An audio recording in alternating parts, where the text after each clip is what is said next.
What's up, Extra Butter listeners? On today's episode, we dive into a little bit about the Oscars, catch up on each other's weeks, and talk about our next movie that we jumped into, The Dark Knight Rises, the ender of a trilogy of the Batman series, 2012 film that we had put in a standalone category of superheroes. So we did decide to exclude superhero movies from your traditional drama, action, yada yada. Superheroes will stand alone. Let's get into it.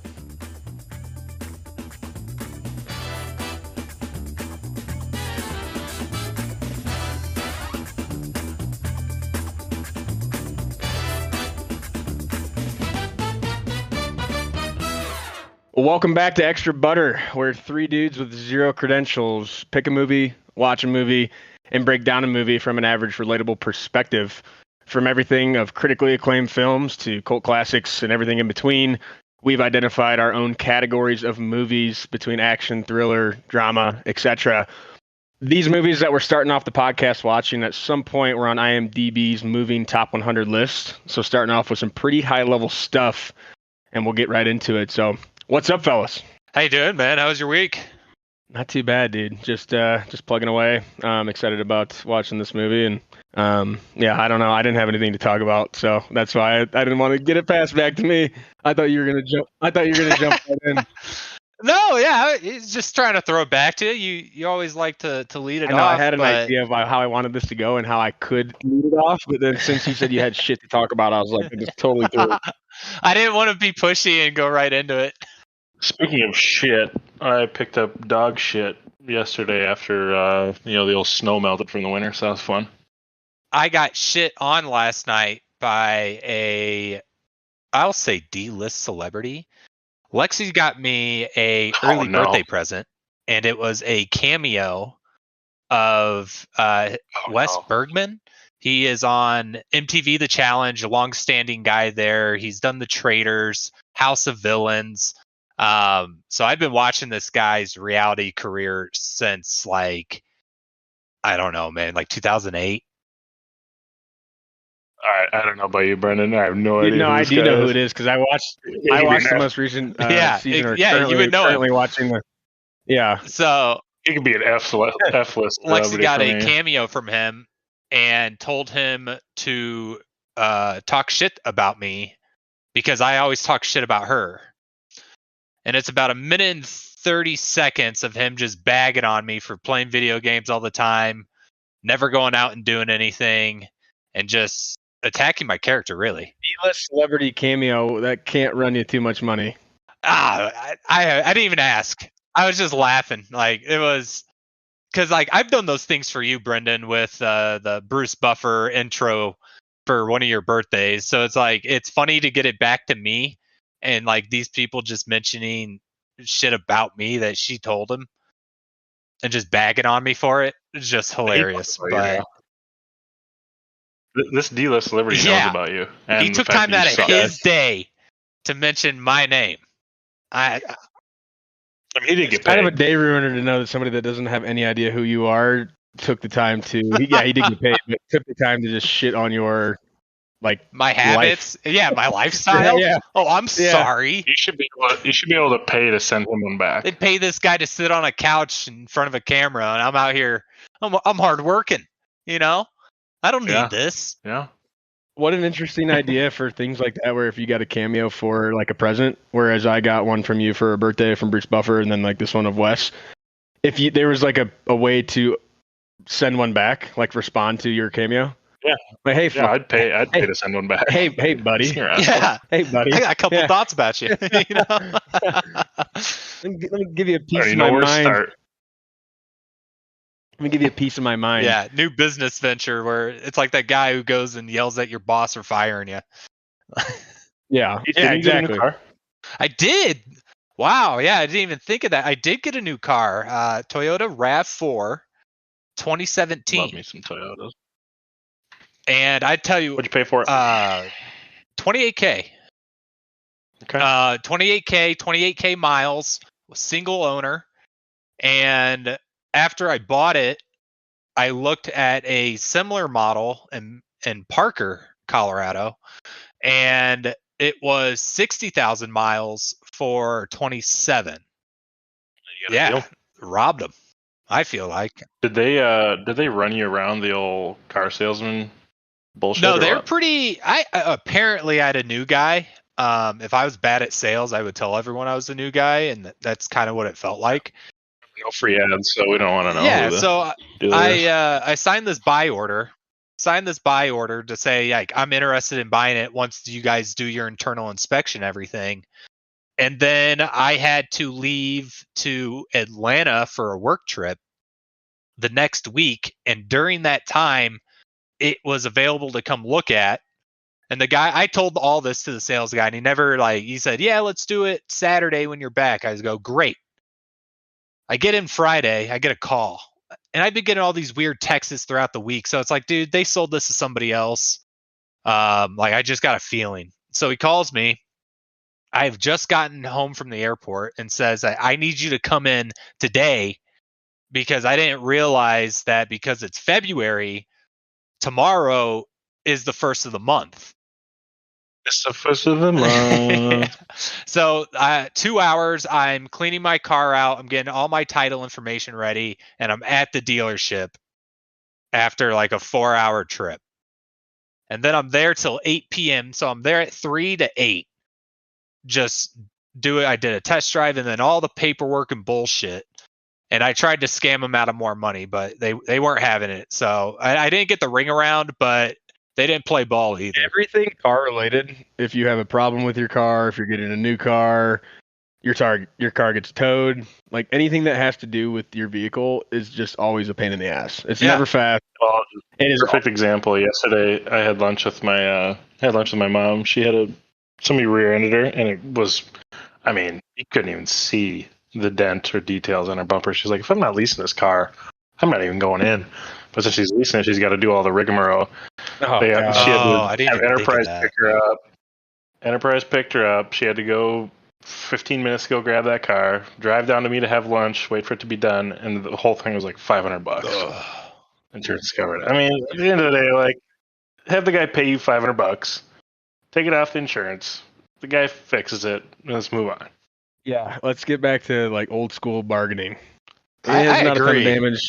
I'll take about $250 for this. that should cover. Yeah.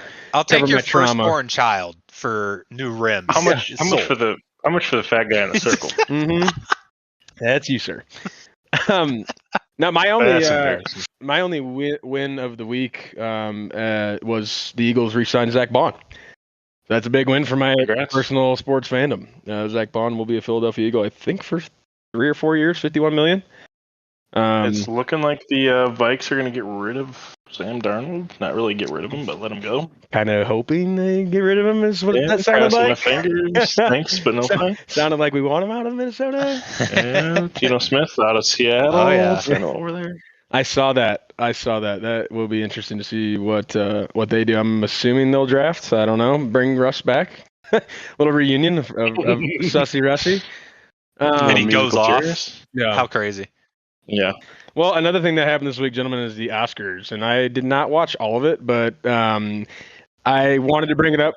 Well, as a point, it's really not as much about the Oscars as it is what I took from it was how old and disconnected I feel from like modern culture, because I did watch all of the Grammys when I think that was like a month ago or a couple weeks ago, whatever. And then I watched, I would say half or most of the Oscars, paid attention to it, saw some clips. But it just kind of made me realize, I know you said it last week on the pod, that we're just old. And we're not that old, but this one really made me feel that way because I watched, and to tie these things all together, I watched the Oscars, the Grammys, and the NBA All-Star Weekend. Wow, and what a trifecta. The NBA All-Star Weekend, the team OGs, or the old guys is what I'd say, instead of whatever OGs, original gangsters. The old guys are like our, role model heroes growing up watching the NBA of KD, LeBron, Steph. Like LeBron's 40, KD's like 37, 38. Like these guys are getting old. Yeah. And I didn't really think about that much. I just was like, hell yeah, these guys, Shaq's team's going to bring it home. Then I watched the Grammys. Might have been before or after. My timeline might be messed up here, but I watched the Grammys, and most of the performers, I had no idea who they were. I didn't know. We watched that together, actually. I know, we talked about it the whole way through, and I'm watching it, and we're talking about how we don't know who these people are, like Chappell Roan, Charlie XCX, Benny Boom, or whatever the hell his name is. I know some of their music, but I didn't know who they were. So I'm watching this, and I'm like, I really don't know most of these people until like Lady Gaga and Bruno Mars come on. I'm like, okay, this is a comfort zone here of kind of what we know. And then you fast forward to the Oscars, and this is where the disconnect, maybe not so much as feeling old. I had only heard of like 2 of the movies that were nominated. I have only seen one of them, which was Wicked, because my wife asked me to. But the other ones that were up for nomination and awards and whatnot, I had never seen, heard of, and it made me realize how old and disconnected I felt from what's actually going on in like media and culture from not from a news perspective, but from like pop culture. I just have no idea what the hell is going on. Yeah, I'm in the same boat. I basically was held down to watch Wicked. I enjoyed it a little bit, but I'm not a musical guy. But the rest of them, no, I've not watched. Excited for Dune 2. What do we got? Best Picture. We got Nora won that, right? Well, yeah. So the big 5. Jack for the big 5. I looked up was Best Picture, Best Director, Best Actor, Best Actress, and Original Screenplay are the top 5 awards. And Nora won 4 out of the 5. So Best Picture was Nora. Nora was pretty solid. Yeah, we'll have to get that going. Best Picture, Nora. Best Director, Sean Baker, Nora. Best Actor was Adrian Brody. Shout out, guy's a legend. On The Brutalist. Dog.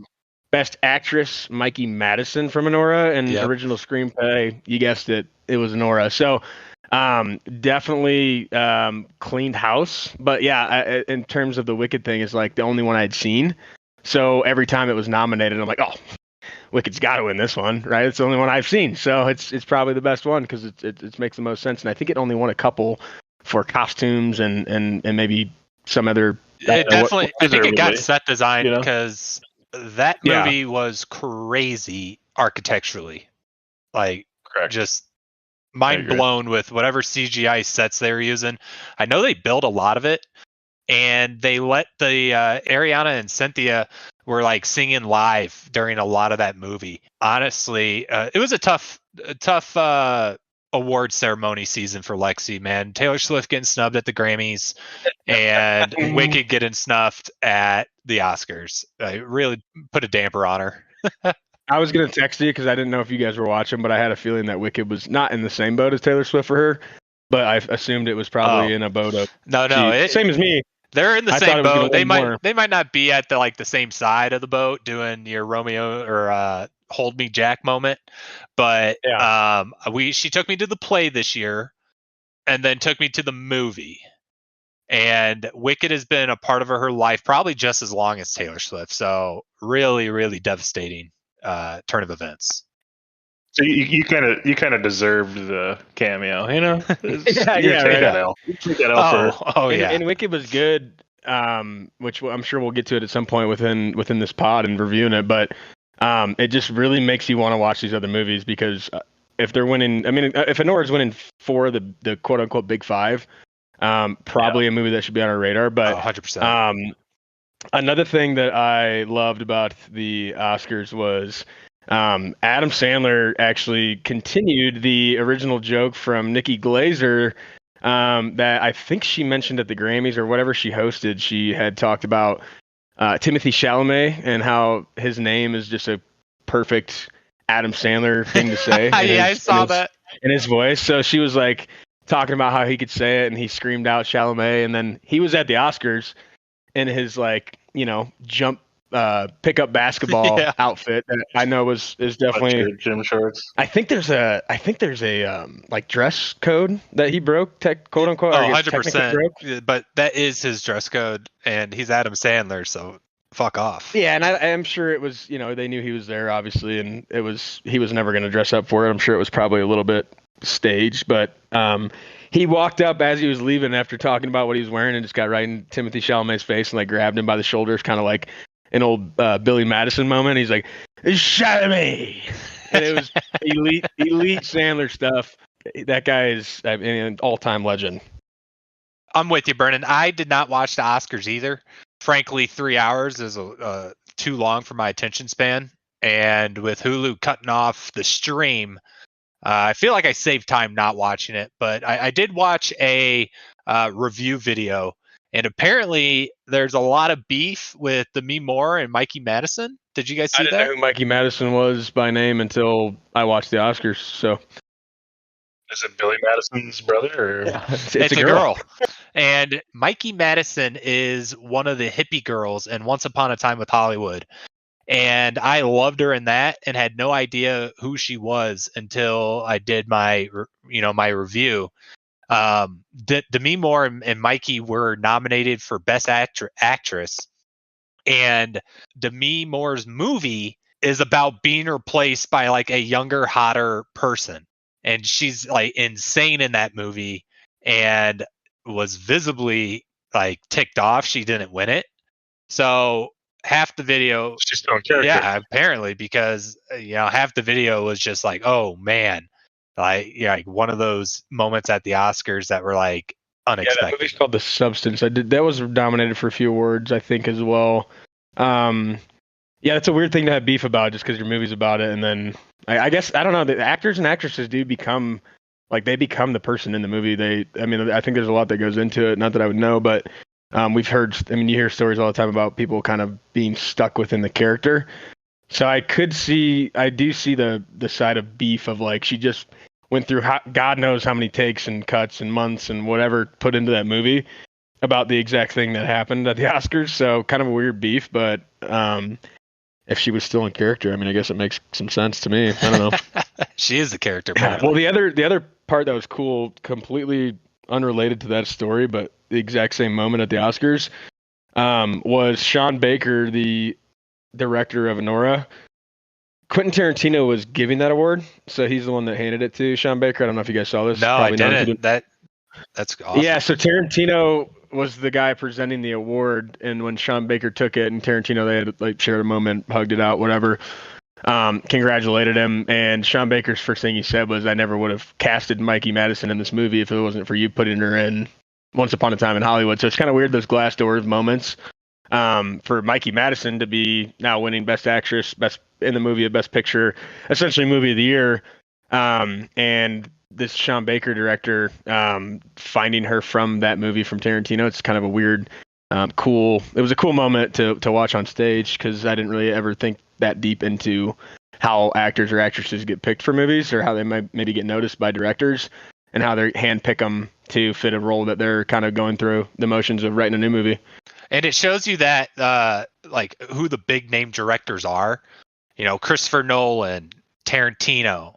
Those types of guys open your entire career just being in one of their movies. It's crazy the notoriety that those actors and actresses get just from being within those directors' films. I think that's a good point because, I don't know, it's not something I ever thought of, but I think it goes for every industry if you're handpicked by somebody as with credentials or historic as Tarantino and Christopher Nolan, then yeah, obviously up-and-coming directors and whatnot are going to notice their work, pay attention to it, and find you. So, but there's some other good movies on there. Some other ones that I think we're definitely going to have to add to our list here, just to kind of keep recent. But Emilia Perez was a movie that had been nominated for a ton of awards that I'd never heard of. I think it was a foreign film, but they won supporting actress and had some other nominees for some of the big time awards. A Real Pain was another one that was nominated a few times. Conclave, A Complete Unknown. So we'll have to dive into some of those Oscars movies. But I agree, Geese, 3 hours is a long time for an award show. They try to milk as much out of it as they can nowadays with performances and no thanks commercials. And yeah, it's pretty crazy. But if you can't have an attention span for 3 hours, it would be probably a pretty interesting conversation we're about to have about The Dark Knight Rises, having known that it was a 2 hour and 40-minute film. So interested to see what you got out of it because that's roughly 3 hours, and you just said that you couldn't keep an attention span for 3 hours. So with that being said, yeah, moving into our movie, The Dark Knight Rises, the end of the trilogy of the Batman series, or I guess our modern era Batman series, 2012 superhero film. Trav, tell us a little bit about the movie. Yeah, so we roll into like you said, the final trilogy of the Christian Bale Batman's Dark Knight Rises. We get introduced into the new villain, which is Bane, played by Tom Hardy. Everybody, I remember back in high school, we would always do his voice in the Pringle can. But yeah, we get into the politics of what happens after the Dark Knight and Batman taking the fall for Harvey Dent, causing all that shit in the last movie. And he's in a bad spot. He's hurting. We find out his financials are kind of just laying at waste and not really being spent at the right stuff. So we'll hop into the conspiracies of inside the movies that are always within the Christopher Nolan Batmans. So, Geese, what do you think of the intro? I mean, we had a big plane scene. I don't know, that's kind of sick. The plane scene was my first note where I called BS. And I'm a huge Batman fan, and the Nolan films are arguably one of the greatest ones out there. Yep. Some of the events within this movie I questioned as not selling it. The previous two give you this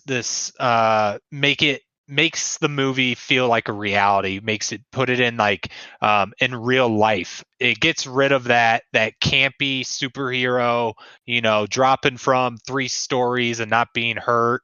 And I felt just watching it that it wasn't portrayed that well with that expectation. So you think that the dangling private jet with its wings flying off should have exploded or something, or what are you insinuating? My first comment was just like classic CIA doing, shady shit. It's a single guy, again, classic. Where is his? Hey, you don't know if he's got a girlfriend or not. Well, it's like, where's his backup at? He's just out here with this foreign army Marines, like cartel dudes, picking up a witness that he needs to transport back to the United States, and this dude is riding solo out there. And then Bane is portrayed as this inhuman person where he's big, he's like doesn't go down, he's indestructible. And you're telling me he's just being like, no one notices his size here when they're putting him on the plane? Hey, I'll tell you this. Fun fact. He had to wear Tom Hardy had to wear 3-inch heels to match everybody.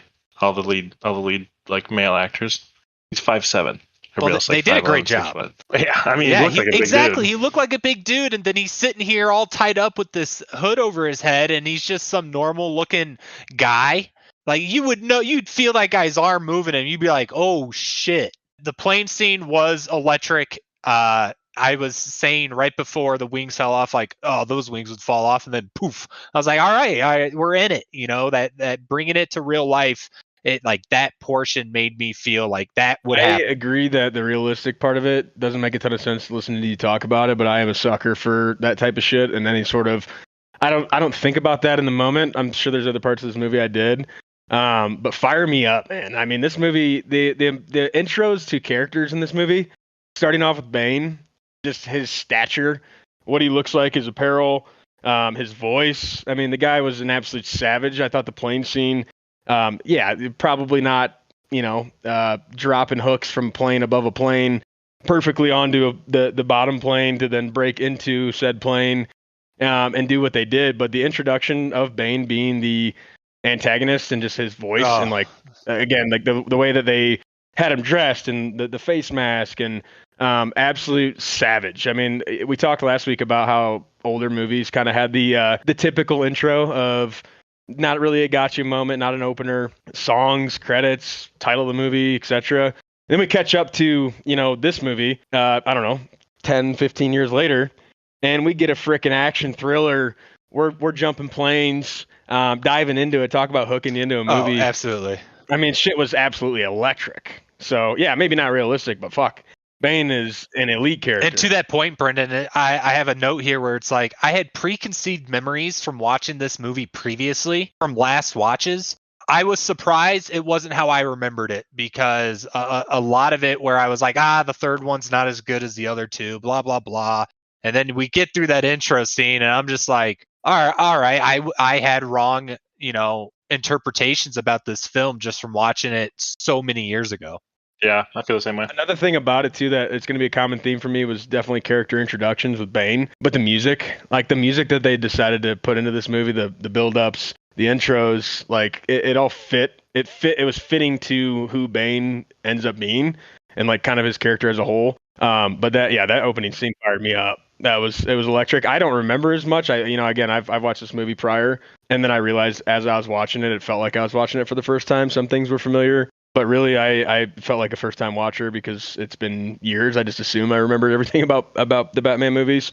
Yeah, note I had for like just the intro of Bane, his exact word for word. I said his voice is hard not to laugh at, and it borderline pisses me off when you first hear it. He's trying to do a accent because Bane as a character is he's Cuban and he's mixed with like Britain or something along that nature, like European and Cuban, and it gives him that accent that you're noticing there, Trav. In the comics, Bane is portrayed more like Hispanic and has that definitely like that type of voice. I'll tell you what, he doesn't sound Hispanic at all. And that was one of the things I remembered from watching it previously was like, he's trying, and I think it's good for this character in the movie. I wish it was more comic book accurate. In the comics, Bane is grows up there. Like he wouldn't have this mixed accent anyway. It would be with the prisoners he's with and growing up. So I do think that's a miss. I will forgive Tom Hardy. It doesn't matter. It's Tom Hardy. Yeah, Tom Hardy. Yeah, I mean, dog. He's a dog. Talk about a guy's guy. Tom Hardy. I'll watch him in anything, man. I love Tom Hardy. Yeah, absolutely. We rolled into get the precursor of the Harvey Dent funeral, and then we roll back into it again. And then, like, I totally forgot the little inner workings of they're still corrupt. Like, these guys are still corrupt, whether it's the commissioner's feelings, whatever. He doesn't do the letter. Like, he doesn't tell the truth. And then you have the congressman and other people in the police force and detectives who are like, yeah, they're doing the exact same thing, man. This is all bullshit. It's every like time. Bane's not wrong. Like throughout the movie, like he is right. His obviously methods are wrong, but calling out that they just covered it up instead of addressing it, and everyone just kind of falls in line, and Bruce uses that excuse to retire. Right, kind of sick of it. Another thing about Bane, how about his just like superhuman strength? I think that, again, that the fighting scenes and whatnot that we'll talk about are going to be interesting, but like the superhuman strength, I don't know if you guys noticed early on in the movie, he like quickly grabbed a dude's neck to choke him, and it was just a quick like squeeze and just killed him. I was like, okay, like you can choke somebody out, kill him, put him away, and he broke people's necks within the movie, but the quick throat grab and just squeeze and just killed him. I was like, okay, like this guy's, I mean, does he have superpowers? Or who is this guy? And that's where I think the movie kind of falls flat again, and where it's trying to be realistic is that I think Bane needs the venom to make him all beefed out and everything. It's just integral to the character, and obviously it was too sci-fi for this movie, but if you had that and him doing it, it would definitely make more sense. Moved on from that, from the introduction of Bane into the mansion and Bruce and how he's a recluse and gone and crippled on a cane and whatnot is when we got another introduction to Anne Hathaway's character. First off, Anne Hathaway, smoke show, absolute smoke show. But her introduction was cool too, and I didn't remember when she's like a maid or something within the house, and obviously she's a gem thief. We come to find out. Right. But she undercover when she goes up to Bruce's room or wherever he's kind of staying to be away from everybody, and he's just leaning on the cane, and she just kicks it out, knocks him over, steals the pearls tracking device, his fingerprints. Another just badass moment of just introducing a new character into the Batman series, because I don't think that she was in the prior ones. No, she wasn't. Yeah, and you don't know. I don't know. It's a little bit unexpecting to see that this maid just turns into this badass woman. It's pretty sick, Brendan, about her character. What's that? Did like 90% of her own stunts. You would not think Anne Hathaway is going to do all of her stunts. You think it's just like a normal rom-com chick. Was she in any movie? I thought she was in like some sort of like gymnastics movie or cheerleading movies or what. Like, hasn't she been in some of those movies? No, Anne Hathaway was like Princess Bride, princess themed movies. Where's the other one where it's like Cinderella-esque? She's part of that. I was looking it up, and it was really, I mean, she had Devil Wears Prada, so more like kind of drama movies. But I think she was really typecast until this movie in 2012. After this one, her range goes way higher once she was in this movie and like doing a lot more, action, serious roles, especially like in the 2018, 2020s. Yeah. Right, and it's kind of hard to be the bad guy too when you're used to playing those previous roles as a chick too. Did you guys see the newspaper on the computer scrolling through the quick note of her being Catwoman? It was like the cat thief. No, I didn't. They never mention her in the entire movie. They never say Catwoman. Yeah, when he's scrolling through to like do his research on her because she stole his shit, and they find out that she's a jewel thief and she goes by the cat thief. In the newspaper, scrolling on the computer of looking her up, it mentioned, it's like the word cat stood out to me as just a foreshadowing that I don't think I probably ever noticed before. Yeah, weird they never refer to her as Catwoman, but I think it's just for us to only Selena Kyle. Only her real name, Selena Kyle. That's it. It's for us to pick up on things like that, which I don't think. I mean, obviously, Geesey said he didn't notice it, but yeah, I thought that was cool that they did plug in little seeds of her being Catwoman because of some of the cat thief and the cat in the newspaper. No, absolutely. And back to your point there, Brendan, where she does steal the pearls from Bruce. I feel like I'm kind of just bagging on this movie. It's really not my intent, but I don't think Christian Bale nails the detective part of Batman. Absolutely kills the Playboy type. I'm not 100% on his voice as Batman, but everything else I think he does great. Just when he was like dusting the prints off and then telling, explaining it all to Alfred like it's his first time hearing all this, he really doesn't hit that mark for me with Batman being like the sleuth. Well, at this point in the film, he's kind of retired. Yeah, I mean, he's kind of like, whatever. Somebody came in and got some, He's got the scraggly beard, the mustache. That guy hasn't showered in a month. Yeah. So, I mean, that's probably what you're seeing is him not really giving a shit.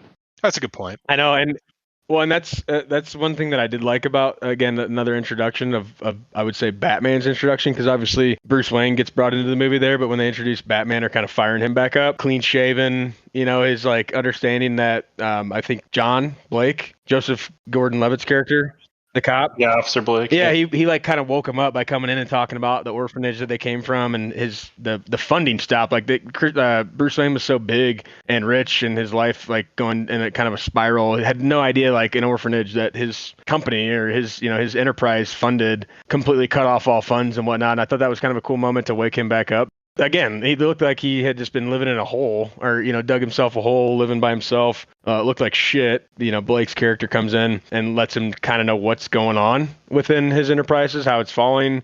His legacy kind of seems like it's falling apart from his Bruce Wayne perspective. Batman's gone. Everything's kind of just crumbling. And that orphanage funding piece was what kind of brought him back to life when he asked him about why did the money stop? And it's like, well, because you guys aren't paying it, obviously. And then the next time you see him, he's clean shaven, he's he's woken up a little bit, and it seems like he kind of lit the fire back. And the introduction to Batman's character, even, I mean, every introduction to a character that they had felt like it was the right play. Do you think it was a coincidence that they found that first boys' home body, like the body of the kid from the boys' home in that same like sewer? It is weird. I didn't even notice that. Yeah, like if he didn't find that, like we're not talking about any of this shit. And then after the funny part I have to talk about was after Bruce cleaned up, he goes to that event. I don't know exactly what it was, but he runs into the gala. Yeah, I can't pronounce. Yeah, well, what's the Talia al Ghul, the Legion of what was their thing called? The Legion of what? League of Shadows. The League of Shadows. Yeah. So, when they're at the gala and they're talking up top on the kind of the overseeing balcony on the second floor, and Bruce is talking to her about how some hag probably put this thing together, and it was her. I was cracking up. You talking Tate? You're talking here. He was talking. Yeah, Tate. Yeah. And he's like, yeah, some hag probably threw this thing together, and it was me. And it really shows him getting back into it, like to your point earlier, where he's lost his touch. He's getting swept out on by Catwoman. He's making political blunders at, someone's event. Very atypical from a Bruce Wayne. How about the dance floor when he meets back up with Catwoman or Selena Kyle, and they're dancing and they're he's obviously shitting on her. She's wearing the pearls. He's shitting on her. He knows everything about her. She says he doesn't know anything about me. He did his research. And then what a predictable like thief moment when they comes close together, pushes him back, and then walks away. It's like, yeah, she stole something. Like, I mean, anybody can see. I was like, I couldn't remember what she stole until she drove off in his fucking car. His car, his car keys and ticket. When like that interaction was so obvious to like, okay, like she stole something. He had no idea. And she's driving off in his car. Yeah, no kidding. His cars can't be too bad. A little Lambo. Doesn't he take his he's trying to get back into being serious, and he takes his Lambo over to the doctor and finds out you're washed up, dude. You got no cartilage. You ain't fit for jumping around doing this shit. Well, how about the knee brace you got? Because you obviously like watching football, you see people wearing knee braces all the time. That thing was like a mega powered, like he kicked through a brick wall or like a concrete slab. Well, then he had the huge drop down. My note was he puts on sick knee brace. Dude, it was like powered up. Like he kicked through. I mean, could you imagine like his other leg trying to kick through that concrete? And then they ignore it the rest of the movie. The rest of the movie is never brought up again. But did he just kick through concrete, like a concrete slab, and in plenty of fighting scenes, he's throwing jabs and throwing kicks. If you can kick through concrete, you're sending somebody flying, and that never happened. How about Alfred? Calling him washed up. Oh, dude. He was right. Just basically telling him Alfred. Michael Caine is the best Alfred, hands down. Oh yeah, Michael Caine. He does it. He does a great job, but the guy just breaks your heart, and then he just leaves him. Like that part kind of hurt when Alfred left him, because like everything you know about Batman from the comics to the movies and every era that's kind of been within Batman, Alfred's just the butler. He's there, and he leaves him. And like it wasn't necessarily I am a crier, like I definitely tear up in movies. That just didn't make me tear up, but it was a meaningful moment, I felt like, for their relationship. If he legitimately was gone for, I don't know, 2/3 of the movie. Yeah, he did book it out of there pretty quick. But like from his perspective though, he's done, man. He's maxed out. He can't watch the kid that he raised kill himself. Basically, walk right into suicide. Yeah, and at some point, like he's always been there, fixed him up, stitched him up, healed his bones, probably washed him, probably wiped his ass, and then he's retired. And what he should be doing is being, helping the city from the front instead of the shadows. And then he's going right back into it. And Alfred's not an idiot. He knows what's going to happen. That's all he wanted. He's like, all he wanted was him not to die. Like, he's like, you're just throwing your life away. Like, dude, you've done it all. You don't owe anybody anything. Move on. And Bruce is just basically giving him the bird.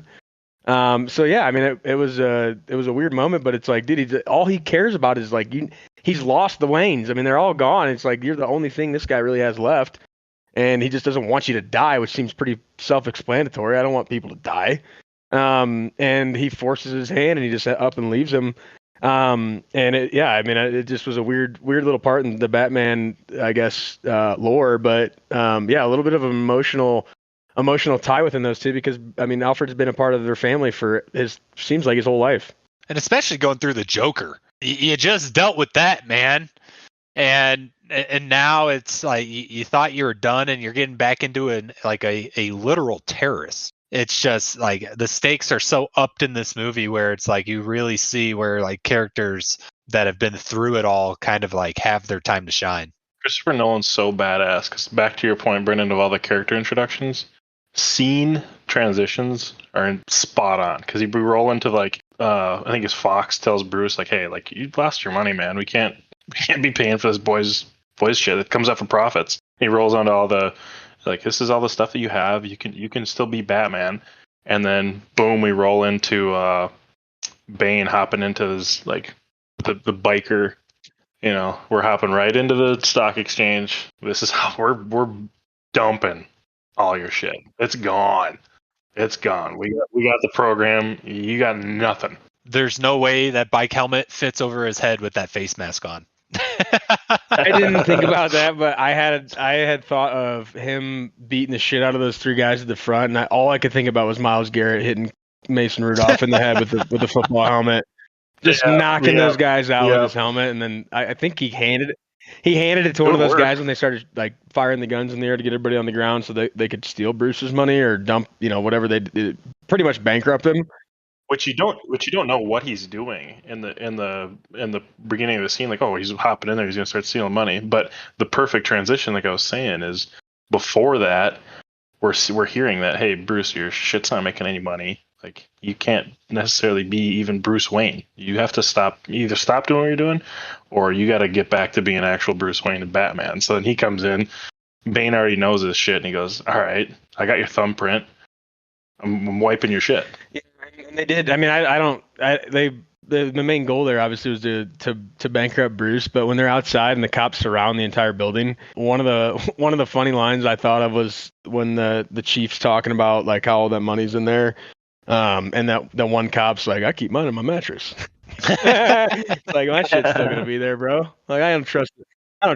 Is it racist that guy was a black guy? Like, come on. Yeah, I don't know. At least he was in the film. Yeah. But true. that shit was funny because I know people in life that don't trust the bank, they don't trust the stocks. Like, I mean, there's probably people out there right now with money under their. No, absolutely, man. And it's crazy how description of like marketers and stock exchange traders is just so unchanged no matter what era you're in. Yeah, that's true. Yeah. But the craziest part of that scene, in my opinion, was like going back to the now that you've got me in the this could never happen mindset, Geese. Getting out of there. Oh. Yeah, there's like I mean an unrealistic amount of cop cars and armored vehicles outside that building, and they just now granted they had hostages on their bikes, so you're not going to open fire when there's hostages. So I understand that part, but they just come flying out of there with motorcycles and just go right by everything. Like, yeah. Can you imagine people who don't know how to ride motorcycles? They toss the hostages off pretty quick, like after they get past the first wave of cops, and then we just don't open fire at all. It's like. Well, hold on. One of the bikes still had one on there for the. That was the one that remainder. had the chip that was downloading or waiting to complete the exchange. I'm pretty sure that was Glenn Powell. Did you guys notice that? No, I don't know off the top of my head who Glenn Powell is. So he is the actor when we were talking last week with Sydney Sweeney in that romance drama movie. Oh yeah, it definitely was. So it definitely was. He has also become like up and rising star and everything. So it's funny to see him as just some side role character. You only see him, talking shit before Bane comes through. And then Bane beats his ass, and then they kidnap him, and like that, it's funny to see that type of cameo. His title or character for the movie on the cast list is Traitor Number 1, Glenn Powell. Glenn Powell, big role he had there, but no, I didn't notice that. I noticed some things, but I didn't notice that one. But yeah, I thought the escape was kind of bizarre, but then that was our Batman in suit. On the motorcycle, coming after him, shut the lights out. We know shit's about to go down. And he technically didn't get Batman didn't get his way. I mean, he finally gets to the tablet, and the download goes through. Like, all that effort, you're screwed. Now the cops are chasing you. The cops still think that you're the one that killed Harvey Dent. Like, you're down bad. I thought I wrote down the cops were jamokes. It's like, dude, I mean, these guys just shot up a stock exchange and they're stealing. They got hostages. They're on these motorcycles busting out. And then Batman comes in to help the chase. And obviously there's the backstory of why they're going after Batman for killing Harvey Dent. But Foley, the police chief, like, what a cocksucker in terms of just like his ego kind of getting in play. Like, fuck all this, let's throw all this out the window. Let these guys get away. And we're focused on Batman, who's trying to help you and get through it. It's just going like it didn't make any sense to me. I was laughing at the cops. Like, I understood the thought process, but it's in real life. Like, come on, man. Like, this guy is clearly doing a better job than you. And then the one cop in the car, the older guy, the younger cop or rookie cop sitting there. He's like, "What was that?" And he's like, "You're in for a show." Like, welcome to the fucking show, buddy. Like, He said, Batman. "Oh boy, you're in for a show tonight, son." And I lost it laughing because if I'm in that position, like, oh brother, you are going to have to sit back and watch this shit. Just from knowing the lights going out, he was locked. Right. And then they're chasing him down. The helicopter's chasing. There's like, well, I mean, it had to be like 300 cop cars. Yeah, that scene is insane. Turns down an alley. No cops go in there. They're kind of like surrounded, whatever. It's all dark. Perfect Batman comes out in the bat. And that same cop who we were just talking about, he goes, "You might have the wrong animal there, sir." That guy was hilarious. That guy was hilarious. But yeah, no, the bat. It's not really the Batmobile. It was literally the bat. That's it. It's called the bat. That thing was sick. But yeah, they're like, got him cornered. We got him cornered. Fucking get a donut.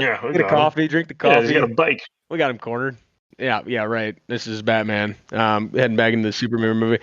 My kind of like favorite part of, or I wouldn't say favorite part of the movie towards the beginning, but like Bane's quotes, his one-liners, they've got to be up there with most movies that I've seen.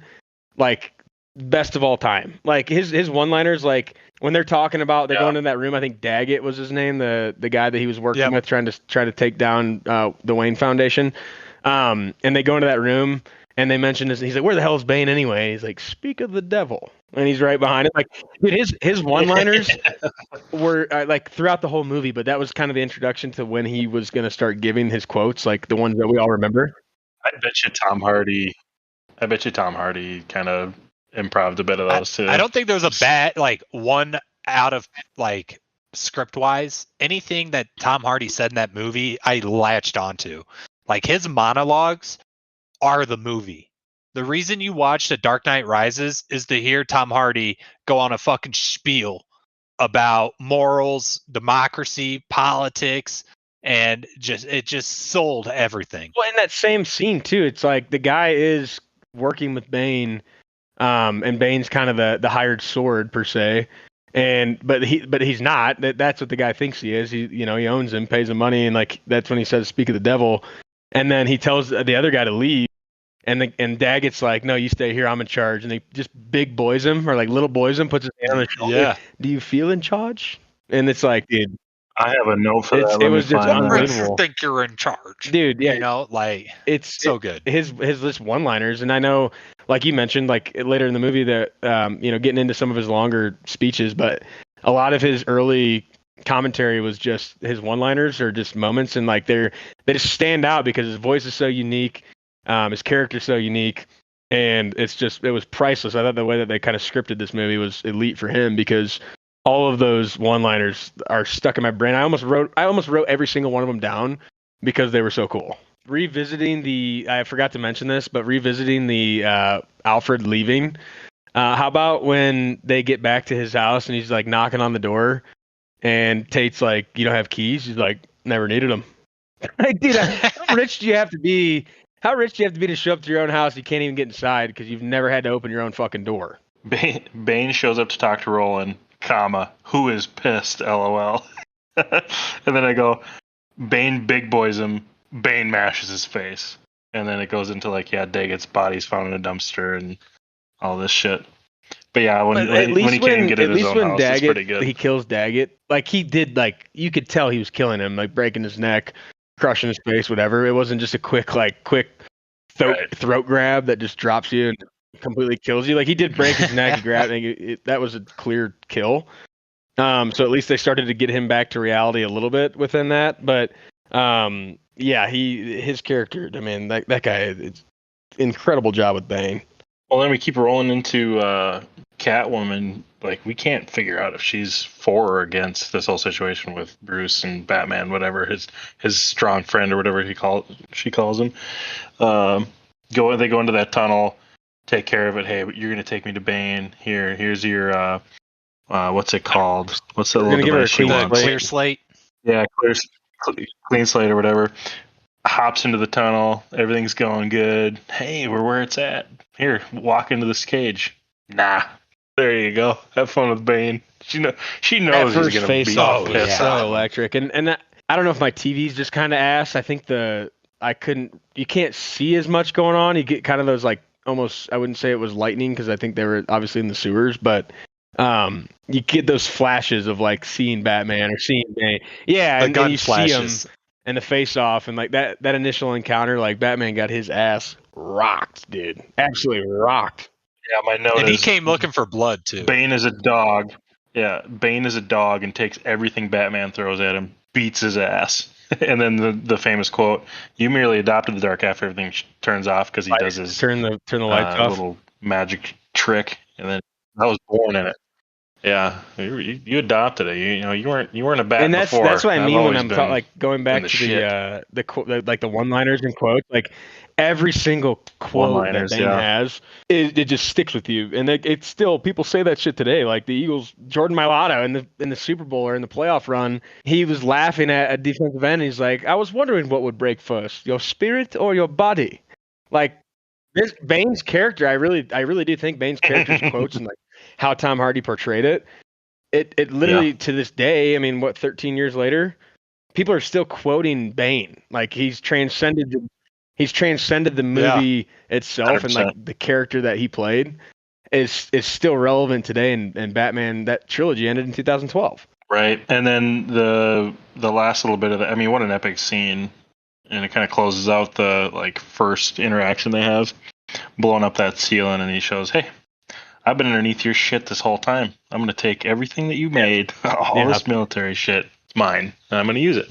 Total takeover. The scene we forgot about, and the most iconic Batman scene that you could get, or the shot, is when he's standing over the city. He's on the tower. I don't know if you guys recognize that, but like that shot, like that is Batman. Oh yeah, like that shot of him looking over Gotham. Right. And just standing there, it's just his back, shadow, cape, whatever. Like, that is Batman. Like, that shot is Batman. Like, the fact that they continue to add that in. But then for him to get it... Absolutely. Absolutely. But it gets you fired up for the scene. Epic. You know, like, you think he's back. Batman's back, but he's standing over the city. He's standing over Gotham on top of the tower. Like, that shot alone in that movie is Batman. Like, that's what people think of as Batman. Besides the bat signal itself, that shot is, like, iconic Batman to a T. I think that's why the Nolan films do so well and hold up so like over time, is that it doesn't disregard the comics in any sense. You know, you see so many reboots, Halo, for example, where they take the IP and they make whatever they want out of it. And Nolan, you really like, even though it is realistic, he really pays homage to what makes Batman Batman. Yep. And Christian Bale's the guy to do I love that. Christian Bale. I'll watch him in anything. Same with Tom Hardy. With big time players like that, Bale kind of battles, you know, I'll say egotistically, especially like with Heath Ledger and everything, to where he tries to like really get into like, I'm Batman. And you get that iconic voice. But for him to do that role for that long, like Christian Bale is Batman. To your point of keeping the comic alive, Batman's original comic was released in 1939. So I don't know if obviously the bat signal, I'm sure, I don't know when it came along, but the original Batman comic was released in 1939. This movie came out in 2012, and who knows if Batman was overseeing Gotham on top of a tower. Maybe he was. I haven't read the comic. But that's almost 100 years later that this character, the superhero, stood the test of time. And they still go back to those, like paying homage to what it was originally. And you still get those sense of continuing to keep that alive. We're going to get some unrealistic shit. We're going to have some crazy fight scenes. Whoever they want to bring in and involve, explosions, the whole 9 yards of where we are now with movies. Like the original comic being almost, 100 years ago. And they still put notes of that into today's modern films and movies. Right. It's pretty cool. The other thing, just I wanted to not forget about this, but we've talked about like the old cop, talking about welcome to the fucking show, like one of those quotes. Was there any besides him? I mean, what other cameos stood out to you guys? Because there was a lot of this movie was loaded with actors and actresses that I didn't notice Nolan Powell, for instance. Like I noticed a lot of other people, but this movie was kind of loaded with different kind of famous names or other actors and actresses that didn't play a big role. That cop, no idea who he is, probably not famous. Thought he was hilarious in the couple lines that he had. But what other like small cameos, whether it was a scene or like a line like that was funny, or just people that you noticed throughout the movie that stood out to you as like, oh shit, I know that guy.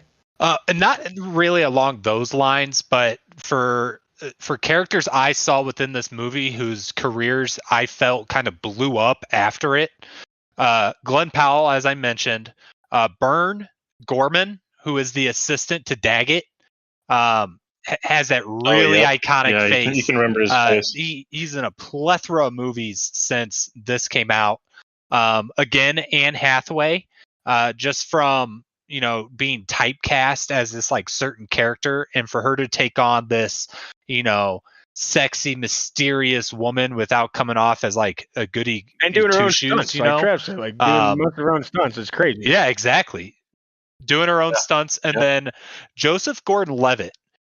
He was definitely in some movies and everything, but he really became well known from this. And he did a pretty damn good job.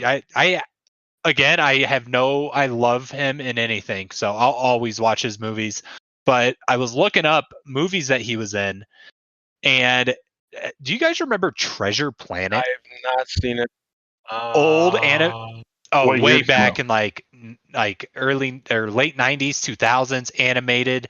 It was like big around that time, like we were kids, and there's this pirate captain who was like one of the main characters, and he's like always coming off as good, but he's actually evil. That was voiced by Joseph Gordon-Levitt. No idea. Yeah, it's Jim. Jim was it?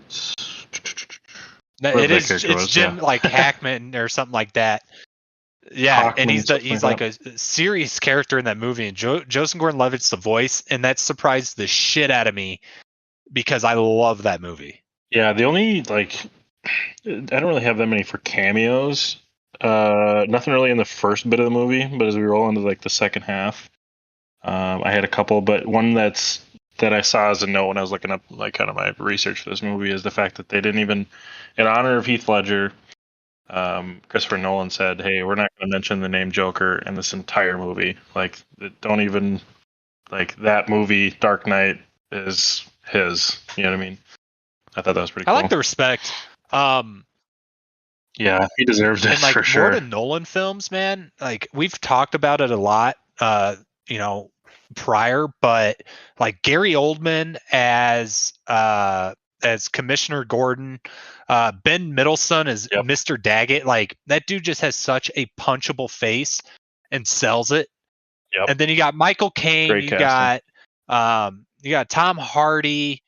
Yeah, Morgan Freeman. Like, just talk about I was gonna say Morgan Freeman wasn't a cameo, but we've talked about this movie pretty much, like a good majority of the first beginning of it or the first half, and we haven't even mentioned Fox being Morgan Freeman. Like Morgan Freeman is an all-time actor that was in the movie. He's God, man. He's God. But he plays a pretty big role. But I can't believe you guys didn't have more cameos. Maybe I noticed some other things, or maybe we haven't seen the same stuff. Like I was telling Geese, it's more in the second half of the film. Like Cillian Murphy's talking in this, about just overall, he's that judge. The people like Cillian Murphy coming in, Big Ben, Hines Ward on the football team that we'll talk about. Keely Jones. I don't know if you guys have ever watched Ted Lasso, but Anne Hathaway, Selena Kyle's friend. That's I guess like the other thief. Her name. Oh yeah. She is a British actress that was a huge part of Ted Lasso. That I didn't know who she was until I watched Ted Lasso, which is obviously way newer than this show or this movie. And she was in it, so I didn't know who she was. I'm sure this movie didn't hurt her career. And then like you said, Cillian Murphy coming into it. Like I had no idea rewatching this movie that many people were involved within this. From just a cameo perspective or a little bit more, like none of those people that I just mentioned had a big part of the movie. They were involved. But the overall, I feel like a stacked cast. I don't know how much money they would put into paying these people to get them on board, but at the same time, I think some of them maybe a little bit early on in their career where it was a movie that we alluded to in the Oscars talk might have kind of kick-started them being in a Christopher Nolan movie to then be cast in further things down the road. But yeah, no, and then I guess kind of I didn't mean to cut our train of thought on the movie there, but after that scene with Batman and Bane, it just felt like a natural transition into like the next chapter of this movie. Because then Bruce was in prison, or I don't know what the prison was called, but it was essentially where Bane. It was supposed to be a callback to it's the Lazarus Pit, and in the comics, it is it's Ra's al Ghul's in his like castle, a sanctuary, and you can pretty much use it to live forever. You go in there and it revitalizes you, but it takes a piece of your soul every single time you use it. And within the comics, like one of the big conflicts that happens there is that Ra's al Ghul uses it too much and essentially becomes like this monster being. And they're reflecting that type of thing within this movie with that pit, that jail, because like you're really losing a part of your soul to get out of it. And then we go into the fact that in the first scene, he's beat up, broken. Yeah, he's got a broken back. He's beat up. He's looking out. He's got his eyes kind of fading, and he sees Bane, and Bane's basically telling him what you're just saying. Like you're down here. You don't deserve to die. Like you're gonna have to frickin', He tells him he's gonna die on his own permission.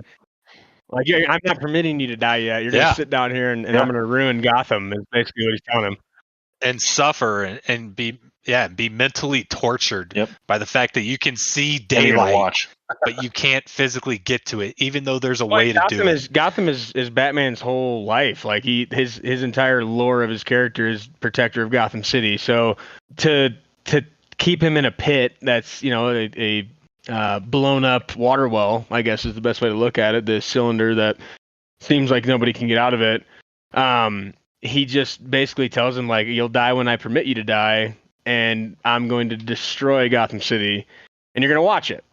It's like he has him completely beaten, and trapped within a place that one person in the history of time has ever gotten out of. A kid, no less.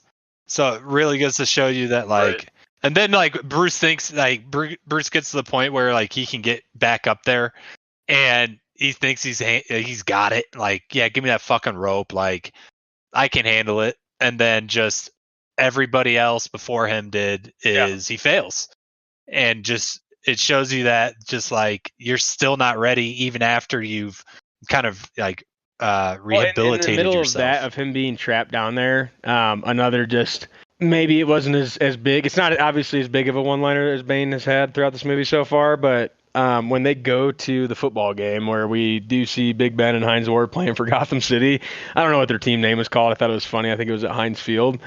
But Bane, that's obviously where they learn, and John Blake, the cop played by Gordon Levitt, figures out that the concrete's getting laced with explosives.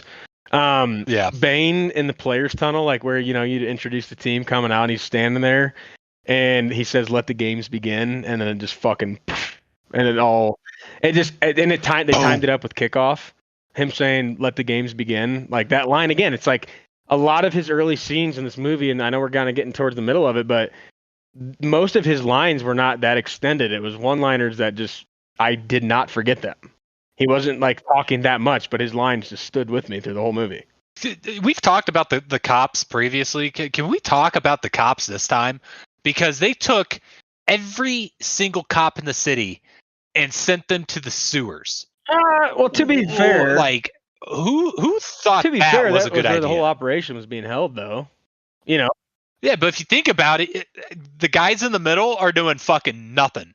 The first 20 people in the front are going to be the ones fighting people. They actually ran into them, and you got like 3,000 fucking cops all going into the sewers, all ignoring the rest of the city, and then they get trapped down there. Like send in, just a mass of cattle to the sewers. It's a common theme throughout the movie is like the sheer amount of cops or police officers, or because they hadn't even introduced any sort of special forces. It's run by idiots, though. That's but like Bane's I'm talking idea just it's run by idiots. Number of police officers in this one city is absurd. Like, there's no way. Because you go back to the bank scene we talked about, or the stock exchange scene we seen earlier. The amount of cars chasing Batman and the motorcycles that Bane and his men were on, like, there's no. We're talking. I mean, dude, it's a billion. Call it a billion. Because we're talking 400. You don't have that many cops in the city. There's no way. So yeah, I mean, you're funneling in 2,000 cops. Not only 2,000 cops from one tunnel, but like 3 different entryways. Maybe like the manholes you get a couple hundred. The big or archways or the underground tunnels, they get a couple thousand. The other side gets a couple thousand. Like, how many? They had 10,000 cops in Gotham City. Yeah, no kidding. Right. And that's where Geese's point is, like, you're putting them all. Every one of them, except for John Blake, the only guy, and Gordon in the hospital. Yeah, that's true. He was a detective. Gordon was in the hospital, but like, there's now. I don't know. You could count on your hands, how many cops were not involved in that operation, and the rest of them are trapped under fucking ground. Yeah, conveniently. Tell you what, as a construction guy, I think somebody, it's pretty realistic that somebody and a group of people could figure out how to kind of place those type of barrels around. You could hire some cement trucks to just be in the way. When was the last time you noticed any construction trucks and been like, that seems out of place? Because nobody knows if it's in place. But talk to me, Trav. Talk to me, Trav, because the way that stadium exploded, wouldn't that just nuke all those tunnels with all those explosions in there? Like, everything going off at once, like, conveniently just a small little barrier falling down and blocking the cops in.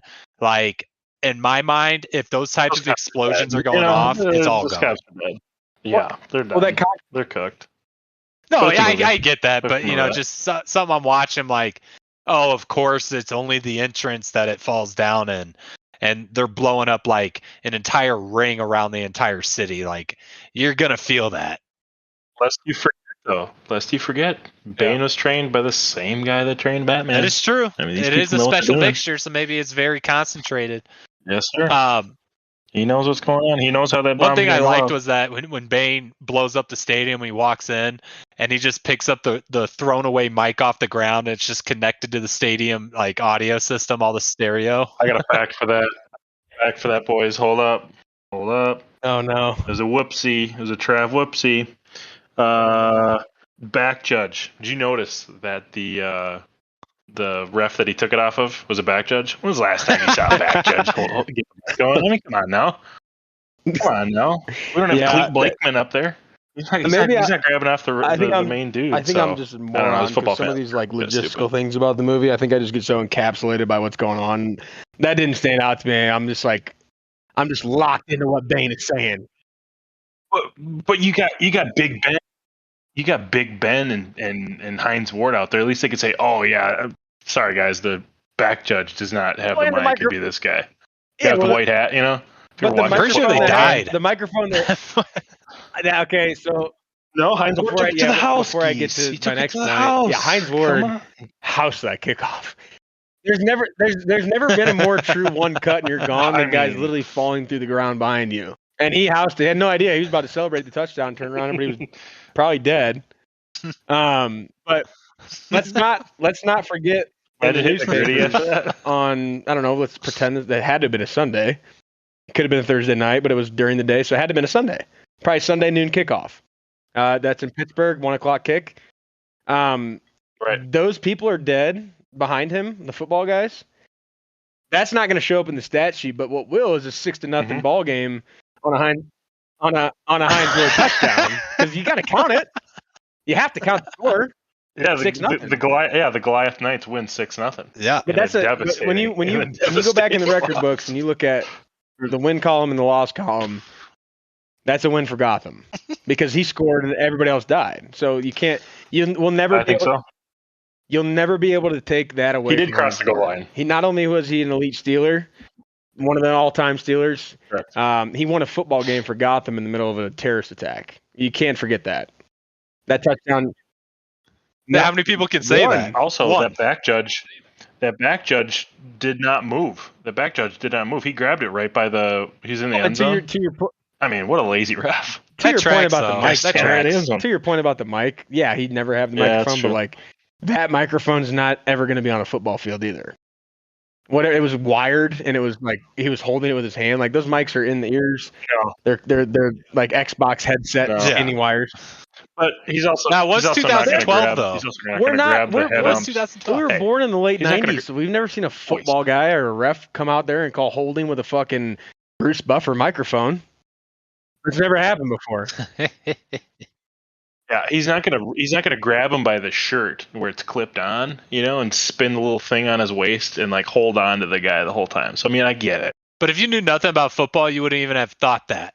Where it's just like, there's no way that's tied to the entire stadium speakers, man. Like, we're talking Christopher Nolan. He's got the budget for the microphone. You know what I mean? Here's where I drew the line. Right. They blew up a lot of the city. Obviously, the concrete was laced. They're pouring concrete with explosives. They blew up the bridges. Nobody's getting out of Gotham. Where I drew the line is you don't touch football. Like you do not blow up the football field at kickoff. When we're trying to watch football. That was a non-guy, not a guy's guy move by Bane. You don't attack the. You would think Bane. You'd think Bane's losing half of the dudes on his workforce and army. Respect after the game that, of like football. You just blew up my favorite football team. Well, maybe he had money on Gotham, team. And they won 6-0, as we alluded to. Yeah, if you had the under, you're solid. Hey, Gotham minus 5.5. He blew up the mayor box too. And they covered, but. Yeah, I noticed that too. It's like all this stuff. The stadium didn't fall apart. It was just the football field, so it felt like a personal attack to me personally. But they did have a detonation in the mayor's box too that just blew them the fuck up. That was funny. Yeah, for good measure. I like how Bane took it kind of slow with everything else. We'll do an explosion here. We'll do an explosion here. But that guy's got to go. Well, and then I thought his speech. Go ahead. And I mean, I'm sure you're about to say it. Yeah, his speech, slow, whatever. And he had all those dudes show up in the stadium. Make sure, hey, you're sitting in them seats. I know you paid for them. You got a show right here to be able, and then he hops into his little speech with his speech, the doctor. I thought was really good. And this is the first time I think in the movie that we got an elongated monologue. Yeah, monologue for Bane. And I thought his speech was good. He got his point across of trying to rally the underdogs, per se, in terms of life, of how these people have been holding you down and oppressing you. Harvey Dent's corruption, things like, Jason Gordon, or whatever his name is. Is it Jason? James Gordon, excuse me. James Gordon's corruption behind James Gordon. Jim Gordon. Unleashing his plan about Harvey Dent and keeping these guys in prison. But it was an underdog story for sure. But when he talks about the nuclear bomb, and then that the only guy, the power move of this guy right here on his knees in front of me is the only guy, and makes him admit it. I'm the only one that can deactivate this nuclear bomb or atom bomb, and then just kills him in front of all these people. What a power move that was! I thought that part was electric. Oh, total control. I got a fun fact about the bomb, if you guys want it. Of course. It says the idea of the fusion reactor being a bomb is scientifically not possible in those circumstances. With like the fact that it pulled out of the core, like it would already be deteriorating and not like be a bomb. And I put in parentheses, this is a geese type fact check. So I'm surprised you didn't bring it up. What's funny is that all they gotta say is, yeah, we got this device. It's got a core. We took the core out. Now it's active, and I'm all in. Yeah, sure.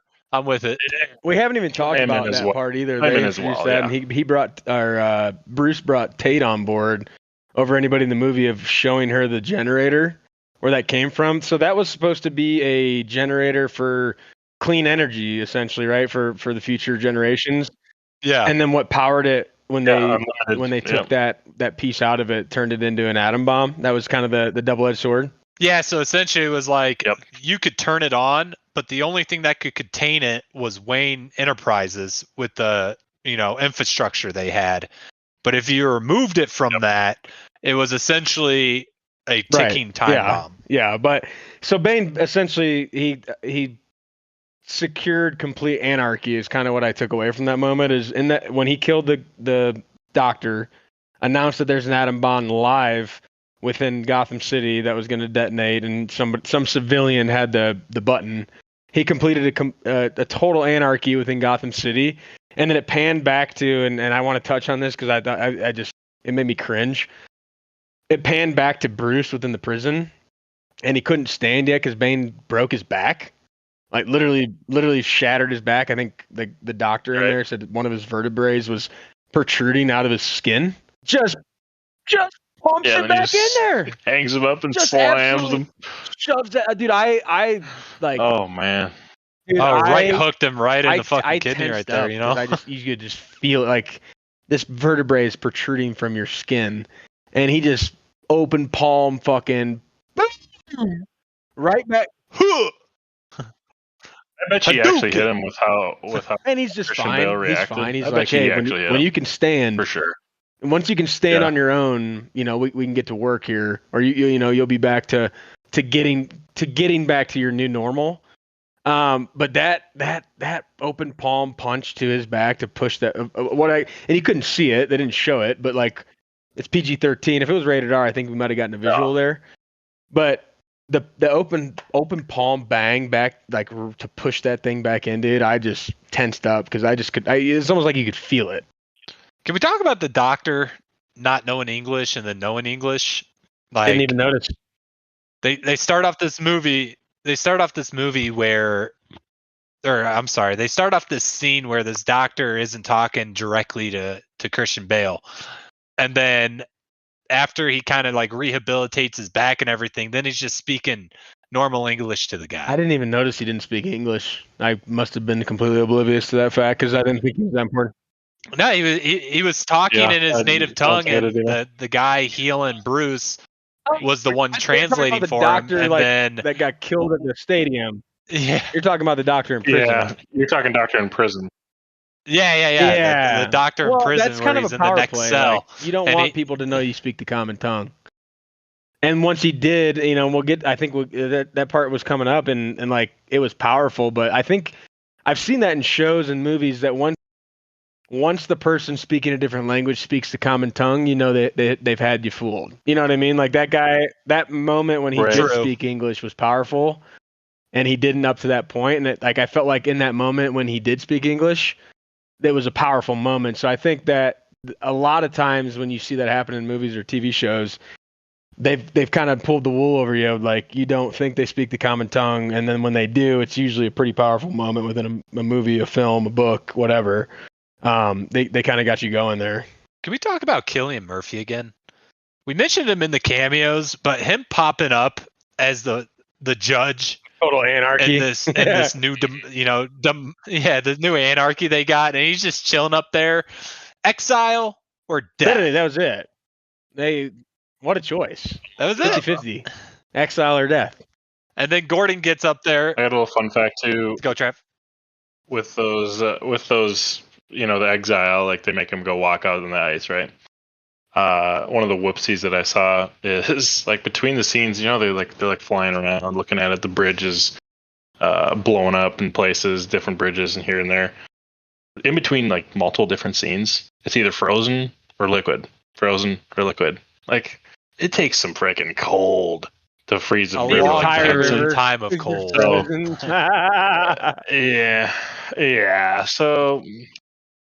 That's a good point. No, I don't think so, dude. That's a good catch because one of mine was how many of you guys know when you're out on ice did they disperse your weight, and then it's just like, all right, you guys have to walk on this thin ice, and then the entire group goes at once. Essentially the same path. Like you guys are gonna get knee deep before that fucking breaks. Like, come on. But essentially the same path too. Yeah. Like they weren't really scattered at all. Like the other. Yeah. Going at the same. I mean, it's a fucking river. So you could have at least maybe spread out a little bit, but they didn't. And then go down on your stomach and polar bear walk your way across that ice. You'd be fine. Well, dude just walks out there, drops, he's gone. Yeah. Like, dude, another. Going back to Bruce down in prison. I can't believe, and I apologize for missing this. But another cameo in this movie that we didn't mention who was in it, and he had been in obviously prior movies. Liam Neeson's a legend, dude. That Liam guy, Neeson, baby. that guy. I don't care if he's 85,000 years old someday. I know what I'm watching. I know the plot. Whatever movie he's in, dude, you got me. I'm in. I love Liam Neeson. Yeah, and he said he's the got word a particular taken in this movie, talking about his daughter, or talking about his daughter. Yep. Well, that was your cameo that you needed to say, and you didn't do it. So, but I blame you.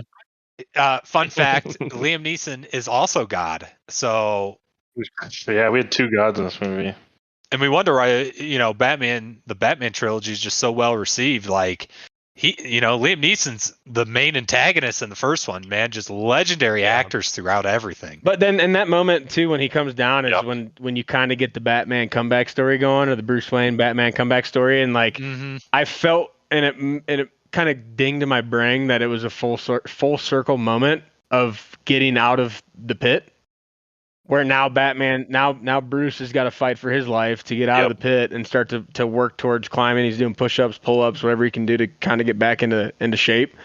But it came full circle, because then now he's trapped in the pit and he's got to find a way to get out, and the only way to get out is to climb. Yeah.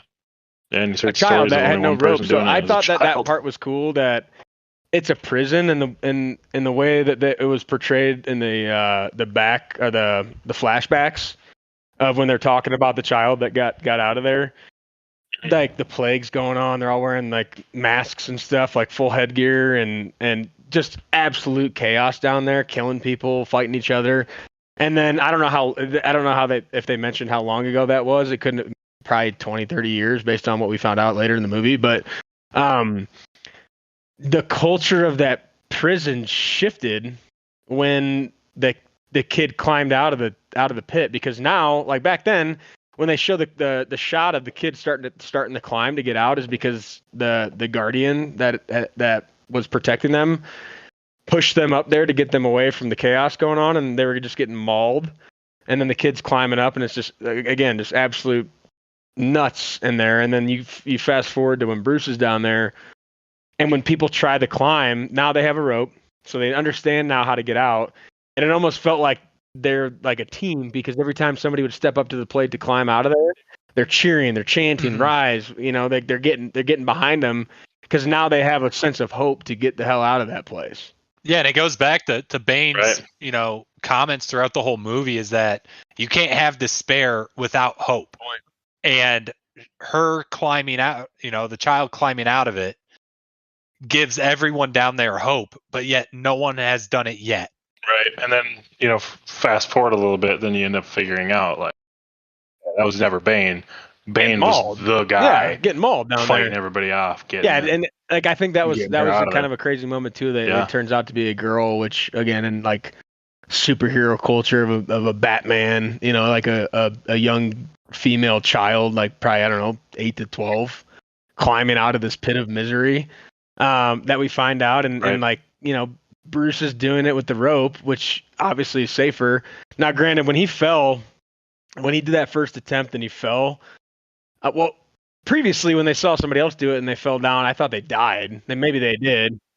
So when he fell, like, I'm watching it, and again, going back to the fact that I already seen this movie and none of this, it was the scenes and what was going on was familiar, but like the actual intricate details of what was going on, I didn't remember. But yeah, that person sounded like they snapped themselves in half on that rope when they fell, and then he jumps for the ledge, same exact spot this person did, and falls and doesn't die. But that, like, the guy just got a vertebrae shoved back into his back, and then that happens, and he's banging up against the wall, like hit his head. It's like he's, I guess, # built different, but he failed. I mean, how deep do you think that pit is? That thing was massive. A few hundred feet for sure. So, at minimum, it's like a 200-foot fall from that rope. And just to get snagged by it, it's wrapped around your waist. Like, man, you're going to be out of commission for a long time after. Well, we didn't know, like, I guess we kind of did know the timeline, because the bomb was set to detonate in, a certain amount of time. So who knows how much he had. He was in there for 3 months. Yeah, I think that the bomb detonation was like 5 months. Or I think 6 they months. said the bomb was 5 months. Yeah, it was 5 and then it months. Got to the point where it was 23 days. So he was in there for a while. Yeah, probably. Oh, talk about the cops being underground for 5 Well, they were months. getting them food and water. I'd be but, so pissed. Yeah, I mean. Yeah, but imagine where all that shit and piss is going, dude. Yeah, like, true. That's a big tunnel. It probably looks like the. You got like 3,000 cops under there, man. Like, big tunnel. It's going somewhere. Probably looked like the the subway in prison New York. climb. Just a classic, absolute classic. Third time's the charm. You know. Yeah. Like if you watch it back, he fails once, he fails twice. Mm-hmm. He goes back up, and that's when your boy down there spoke in English, and told him do it like the child did it. You know, like pussy. But it was like your life. Yeah. Like you're not scared of death, but because you failed twice, and you know that you're fine. So failing is not going to cost you your life. So take the rope off. And I wrote down the third time's the charm because it was just a staple third time's the charm thing, and it's funny how much that comes across us in life or the same. But like then it happens in this movie. Yeah. But yeah, taking the rope off just put a totally different perspective on it. And yeah, obviously, like you cannot fail at that point. Like he had to make that jump. So yeah, there's going to be a lot of different things going through your mind and the adrenaline dump that you're going to get because there is no crutch anymore. Like if you do miss this time, you're dead. Like he would die that time. Like the rope's not saving you. So, it was powerful to see that guy speaking the common tongue because he completed it. He got him to the point of completion of getting out of the pit of misery. Let's put ourselves in Bruce's shoes or his bare feet probably down there in that cave or the pit. When those bats came flying out on that ledge, you're gone. I'm gone. I'm off. I'm falling. Did we win? Yeah. I guess I didn't. But not if you're Batman. To put two and two together there. That's a good point. But when that happened in my head, I'm like, yeah, fucking right, dude. Like that shit, you are falling off so fast when so many bats come flying out. Those bats are absolutely. He's on like this, like, I don't know, a foot and a half ledge at 250 feet up in the air, and he's got to make a leap of faith and just I don't know, 100 bats come flying out of a hole, and in broad daylight. You know, it's like I would have been falling to my fate, and it would be game over for me at that point. You know what I was thinking? So after that, he's sick. He gets out. He's got a ways to go. Like, how's he getting there? You know, we don't know, but it's Batman. He's gonna figure it out. So all this time that has elapsed, I'm sure all these guards of Bane, all these people that are working for him are getting kind of complacent. Like, yeah, we got this shit figured out. We got the bomb, whatever. So it's probably made it easier for him to get in there. It's easier for Officer Blake, Detective Blake, to do his shit. It's easier for all these people to do their moves to undermine him and whatever, and get the tracking device on it, figure out what truck has it, all this stuff. So I think that's a pretty good indicator of like, okay, it's a little easier for a superhero to end up getting in here and doing this shit. But the coolest part, I think, is Catwoman being like in the let out prisoners. I feel like she was in on all this shit for Bane the whole time, and ends up being kind of like the dude. But when before, she's not, helping Batman out at all. She wants to get out of there. She gets caught at the airport wanting to leave and get out of the place, but then she gets brought back and is a big part of everything. When Bruce got out coming back for the good guys, when they meet back up, I thought it was a cool scene when that kid's kind of getting jumped by those two dudes and for stealing an apple, and she just beats her ass and just takes a bite of the apple and tells the kid, "Don't steal from anybody you can't outrun." Pretty cool scene there. And then Bruce shows up. They have their exchange, but then to your point, like towards the back end of the movie, like she had the opportunity to leave. He gave her what she wanted. Get me to Fox, and I can talk to my powerful friend, aka Batman, aka himself. Yeah. And he opened the door for her to leave. I'm giving you're out. Like I'm giving you the opportunity to have your clean slate. You get me to Fox, put me into the fucking pit of fire, like get me back in the mix. And you're good. Like our relationship's over. Like you can go. And even then, like it didn't seem like she liked him. Like in the movie, it didn't really seem like she was like into him. So you're kind of right. Like, why didn't you kind of got to think like, why didn't you leave? Why are you? Yeah, it came full circle on her too. I didn't I didn't even make the connection until you just said it, Brendan, where it's like, don't pick on someone you can't run away from, and then immediately turns and there's Bruce. Like, No. she ain't getting away He from had her him. number the whole time. Like, he's No. Like, he had her number. She's like a famous jewel thief, and obviously we saw throughout the movie what she was capable of and the things she would do to him. And she had, she would catch him at times, but he always had her number of, where can I find her? You're not getting away from me. Yeah, it was a. Hey, here's a thought. Maybe she wanted him to find her. Ultimately, wanted him to it find ended up seeming that way, but I don't think in the moment, like, it was expected. I think he just he is. He is Batman. He's Batman. He can climb. He's that guy, the bridge and be up top. He is that guy. He's gonna get you. But then you move a little bit forward to then John Blake's character trying to go execute his plan to get the cops out as Bruce is coming back into play here, getting connected with Fox. And John Blake is getting his boys out of the manhole, and like it kind of hurt. Like, this isn't my point here, but when he pulled his partner out of the manhole and he immediately got shot, like, that was like, oh, dude, that guy's been down there for what we have come to think of maybe 4 months and some change, and they finally get a plan to get him out of there, and the first guy up is his boy, and they shoot him down right away, like, and then they knock him down into that I don't know, corridor, like there's kind of a concealed thing, and then Batman shows up. And one of the another just kind of underlying funny moment of that movie is, like, they go to, they start fighting these people down in that area, and then John Blake's like, oh, you missed a spot, and he just soccer kicks this guy to the fucking head. Just soccer kicks him right to the dome. Yeah. That probably was the powered up leg. And then the guy was dead. No, I think it was his left one. Because he did a roundhouse. It was his left one. He does that roundhouse kick on the concrete, so it would have been his left leg. I challenge that, but I don't know off the top of my head. Not to put a pin in your I think blood, you might be wrong, but we'll leave it at that. I'm right. We'll fact check it. Right. Epic final, like, wrap up of the battle scenes, like you're saying, like the war, and him just kind of finding that last little bit and getting to Bane and be like, listen here, dude, you put me in that pit. Yeah, you got me to get out of it. Like, good for you for giving me the message, but I'm Batman. That final fight, like, I'm him. He was fighting on the front lines. Like, you had the cops starting to approach, Foley's comeback, which I'll talk about. I will dive into that before this is over, what I think of that guy. But the cops approaching the anarchy, and the anarchists at the front door, and they've stolen all these Batmobiles, which they had a plethora of within the warehouse. They just their armored vehicles were now just Batmobiles painted in army colors, or camouflage type of paint job. They pull up. I do think they were painted that way in the beginning. Essentially, like envisioning the modern day armored vehicle, essentially.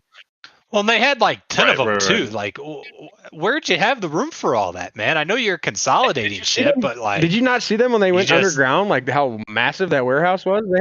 With Fox, like they had. With Fox. Yeah, I know, but it's like, it's Wayne Enterprises, Keith. Come on, I mean, we got tens of thousands of square feet going around here. It was 10 cars. 10 cars doesn't seem that unrealistic. But then that moment, like, the cops are squaring off against the anarchists, and they start walking forward, and then Batman comes in the bat, neutralizes the cannons or the guns on top of the Batmobiles, and then just all hell breaks loose. And then the Bane and can we talk about how many shots got missed? I mean, I didn't even think they were really shooting. He would mow all those cops down so fast. They weren't shooting. It would be like, I didn't think they were shooting. In a barrel. I thought once the bat came around and he disabled that one car, they started shooting each other, and they missed every single shot. I felt like it was just they're all standing on the line. Like it was just a charge. It's like Revolutionary War shit. Mano, man on man, like hand-to-hand combat. I didn't recognize the shots. I was just kind of pumped up to see the war go down. But Bane and Batman's fight took place in the front line. Like, they were in the mix. It wasn't like they weren't elsewhere, kind of having their own thing, like letting their armies fight. Like, those two guys were boots on the ground in the middle of the brawl, just getting after it. And I thought that was pretty cool, just to have Batman kind of leading the push. He was fighting. It was head on head, chief on chief. Like, these two powerhouses, big on big, going at it. Put a hat on a hat, and let's go to war. I always love when they do scenes like that, because it's always fighting around the main characters, and it's never like right in their fucking grill with how many people there are. Like when Bruce when Batman and Bane are fighting, like it's just always this big ass circle around them, like everyone's giving them space and shit. When I was doing the research, I found somebody else had like a whoopsie where in the film of before they met up, Bane's like hitting his own dudes, like beating the shit out of them. Not even fighting cops, just fighting his own dudes. Which is pretty in left character. and right, throwing them down the stage. Yeah. Like, whatever, I'm trying to get to Batman. I will say, I felt like the fighting was slow. It wasn't a good depiction of fight. Yeah, I agree. It's like watching a football show and they're not playing football, you know? The fight scenes didn't seem right. They weren't throwing as heavy as you'd want to see, or they would have been if it was real. I felt like the other movies had better choreography for it. I just it felt really scripted, I'll say. I will tell you this, after that Bane fight and we figure out Tate's true, being, the child, her being, the one. Even after watching the child. Even after watching it a second time, it's still like, holy shit! I like, have what a seen build this up. movie before, and when that happened, when she put the knife in him, I still was shocked. Like I didn't. It was as if I never had seen this before. The whole time. Yeah, I legit thought it was Bane the whole time. I'm taking notes, like going back to prison, like do it the way Bane did. Climb out with no rope, Bane. Like all these things, Bane. And then she stabs him in the back, and I'm like, holy shit. And then I'm like, dude, I've seen this before. And it still caught me the second time. So I thought the plot, like, as much as like some of the unrealistic stuff we've talked about, or like, the fighting scenes and some, like the plot itself and how the build up to the end of the movie, of that being the turning point and the fork in the road that is the catch you moment, I still was shocked, and I'd already seen the movie. I completely forgot. Like, I knew that she was Talia al Ghul, and I knew, I know it's Bane, and I know all that, but watching that, I just thought it was Bane the whole time, and I'm with you, Brennan. It got me, because I'm like, oh, god damn it, I forgot. And I knew when I saw it, but, like, when it happened, it shook me a little bit, and then I'm laughing, like, dude, I knew that. But the whole time, the whole movie, I bought in back again that it was Bane, and Bane was this guy. And like, all three of us. So two other things from that scene that I liked was, one, Batman came back to telling Bane, "You'll die when I give you permission to die." Power move there.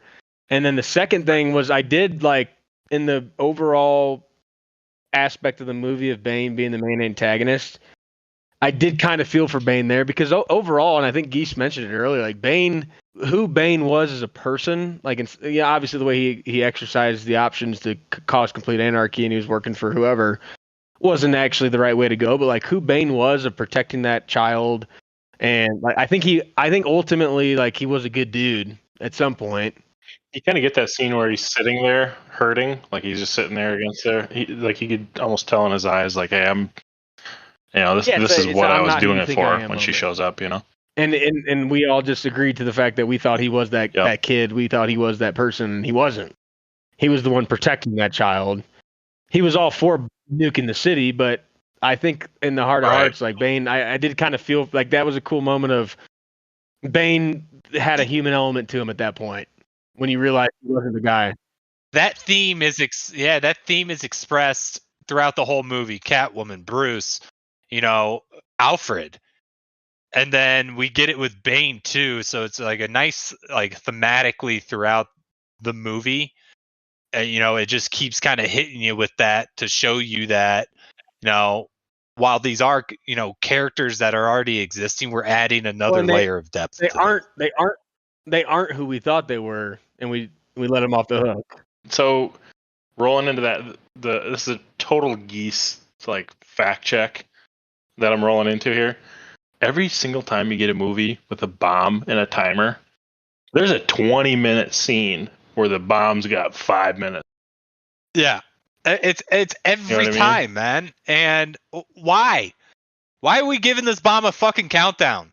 It was supposed to be an estimate at the beginning of the movie where, by my estimates, it's 5 months, and then Lucius is saying 4 months, and then it's conveniently, they have a detonator, and then it's conveniently has a built-in clock system showing you the countdown. Like, what the fuck? That thing's not even meant to have that. You haven't seen the last 2 minutes of a football game then, because that's going to take you about 30 minutes.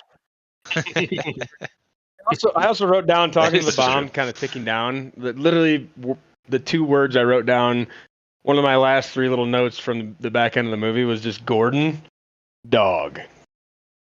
Getting the blocker in there so that when she pressed the detonation, like, it wouldn't blow up, and he's in the back of essentially a semi dump truck, caged in, like, trying to get the whatever that piece of equipment was to block the radio waves or whatever it was to that detonation to explode the bomb. Like, him getting on that moving vehicle and finding a way to plug that in, I just thought he was... Yeah, talk about Batman physique, man. Commissioner Gordon's a dog. Gary Oldman, dog. Just perfect casting for that character.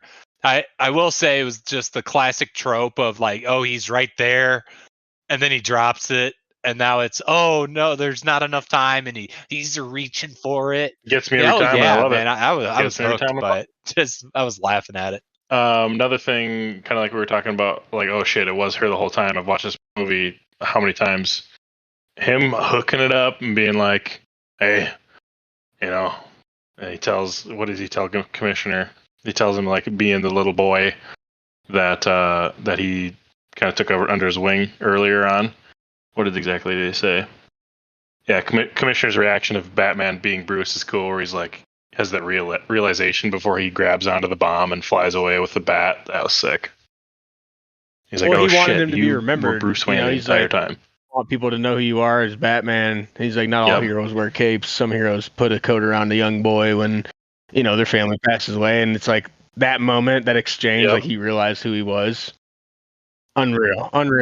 Yep. And then we roll into one of the most epic final, like, oh shit, he's got to do this. He's got to bring it out over the water, which, I mean, in reality, that bomb's still doing damage. You get a 6 mile. He's flying the bat. He's flying in a minute. I actually looked it up because I thought it's like, so it's a 6 mile radius. So it's a 12-mile diameter bomb explosion. And 60 miles an hour is basically 6 minutes a mile. So in the flying bat craft, I think he would be able to make it. It was like 1:30 left on the clock. We're talking about Batman here and talking about Fox's, the Wayne Corporation's money to build a piece of machinery to fly that fast. I buy it. And then with the autopilot, that he supposedly uses. Where the hell is he going? We didn't know the autopilot was even there. He jumped out and diving into the water? Oh, I know. But are we forgetting the fact that he's Batman? Well, he probably jumped. He probably jumped off before it left the city limits. Yeah, because that thing could fly forever on autopilot till it blew up. Classic Batman move, though, to make it seem like Batman's the type of character that takes the job of being the last man to secure something. But then he also flakes out because he's so goddamn good at it. Yeah, well, and I thought the very end, when you got the music starting to play of the movie's over, and the things that came together, like the way that they wrapped it up, where John Blake's real name's Robin. Unbelievable, right? Yep. The autopilot. And if you go back to probably within the first 30 to 40 minutes of the movie, and Morgan Freeman's character Fox told him, I need a mind better than mine to figure this out, and they never revisited that. And then they bring it back like, he did say like yours, like he did tell him, like, hey, and then at the end, you're the one that can figure this shit out. 6 months ago, somebody corrected the program with inside to fix the autopilot. Bruce Wayne, and like you start to feel the emotions coming back on, and so like you're like, okay, he's got to be out there somewhere, and then you get to the other piece that came in the beginning of the movie, and Alfred tells Bruce, like, I think it was in the first 15 minutes or 20 minutes, like, I keep having this dream where, I'm in another country. I'm sitting at a cafe, and I look over and I see you with a wife, and he wakes up, right? It's a dream, and then I'm not shitting you. I know I mentioned this earlier, and the reason why I brought it up earlier is to circle back to it now. I did have a little teary-eyed moment when he first gave him the head nod, and Anne Hathaway's character's there, and they're fucking. Dude, like they brought so many things that they placed early on in the movie back to finish it up. That like the plot itself, did the script, the script and the directing, like we can nitpick the action scenes and some of the realistic moments of it, but like the actual content of how to bring this all together and come back to moments that happened early in the movie, absolutely unbelievable job. Because I literally did tear up, and I've again reiterate the point that I've already seen this fucking movie, and it's like, god damn, like because Alfred was gone too. Like Alfred comes back to see his tombstone. You start to feel for him. Like I let him down. I've been here his whole life. Now they're all gone. And then that last moment is when he sees Bruce, and they're, maybe having a coffee, maybe having a cocktail. I don't know. Mysteries out there, but the head nod, dude, it felt a little different. Yeah, and one of the things I will praise the movie for is that it gave Batman an ending. Yeah. Every huge thing within the comic book universe is that Batman's love life never works out. It's either they die, they get imprisoned, they are criminals. It's always a relationship that never blossoms. And it's a huge relationship between Batman and Catwoman, where Batman can't leave, but Catwoman's ready to give it up, and then Batman's ready, but Catwoman's back in it. And so to use those two characters to give Batman an ending is like really refreshing, especially when you consider that it is a trilogy. There is no more movies. It's not open-ended. And to your point, Brendan, like bringing all those pieces together to tell a comprehensive story, like really goes to show you the quality of this movie. Yeah, I agree. What would you guys like as far as a longer movie goes? I don't even think it seemed that it was that long because of all the perfect transitions, the perfect like you're always pointing to, Brendan, all the character reveals. Every time you get sucked into one of those, like your mind starts going towards like, wow, oh yeah, this is Catwoman, or this is Bane. Like movies that make you think. Yeah, I agree, and it goes back to kind of what we were like joking about early on when Geese talked about not having a 3-hour attention span. It didn't feel like a 2-hour to 40-minute right at all. Like it went quick. No, I don't know. I think that has to do with what we talked about within the content of the movie of just kind of bringing you on board. But it totally flew by. Like the movie was, it flew by. I don't know, 2 hours and 40 minutes. Something seemed like an hour and a half, like a 90-minute movie. It felt the same. It felt the same in length as Before Sunrise. Well, yeah, and it didn't feel like. I mean, I kept pausing the movie trying to just see where I was at, and I kept thinking I was farther ahead than I was, but wasn't upset about it. And to your guys' point, it felt like an hour and a half. Like some of the ending thoughts are, we've talked about a lot of the stuff we didn't like in the movie, but if you had to pinpoint, like we talk about, it's an easy watch, the content was great. What was like a moment, or like if you had to pinpoint one critique of the movie, did anything stand out to you as like, this obviously is, I think this movie's probably stood pretty long on the top 100. I think it was, I don't know the exact rank off the top of my head when I did find it on there, but I think it's been up there for a while. So it's obviously done well, and we've talked about things of standing the test of time and some of the quotes that come from it that are still brought up today, 13 years later. Was there anything, a specific critique that you had about the movie that you would say they could have done this better? I would say I wish Bane was more comic accurate, because I feel like his character loses a little bit of what makes him him. Bane being introduced as already like this buff, battle-worn character, And it doesn't go into like the addiction that Bane has with the venom. It doesn't go into the, the venom that Bane uses kills like everyone else who takes it. And it's a story within the comic books where Batman takes the venom and gets fucked up by it. And Bane finds him and he's like, yeah, you tried it, didn't you? You can't handle it. So, that's a huge piece of the character. And while I understand why you couldn't put it in a movie like this, I think it loses a little bit of his background, his reasoning, and what he does, because of it. Yeah, I don't think I have much of a big critique. I mean, the things that we covered are obviously just nitpicky things, but what stands out to me is the fact that, yes, this movie's on the IMDb top 100. It has been. It's stood the test of time even for the last 13 years. But to follow up The Dark Knight, to give this badass of a movie, I mean, this movie gets forgotten because of The Dark Knight a little bit. Yeah. You know what I mean? So I think it's that good of a movie that after rewatching it, you go, holy shit, it didn't even feel like it was that long of a movie.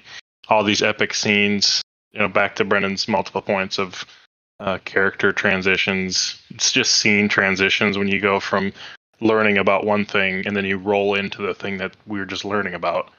I mean, it's just epic. My critique That's all I gotta say. Is kind of, I don't know, it might be stupid to say because as we've all alluded to a couple of times, that we had seen this at some point, maybe some of us more than once, but it was predictable. Like there was a lot of moments that were predictable. We talked about this in the drama category, which is crazy now that we're in the superhero category, action, thriller, high speed stuff. And we talk about how predictable, those romance movies are, right? And the last one, the one we watched last week, was just, it wasn't, because there wasn't anything to predict, which I think has a little bit to it.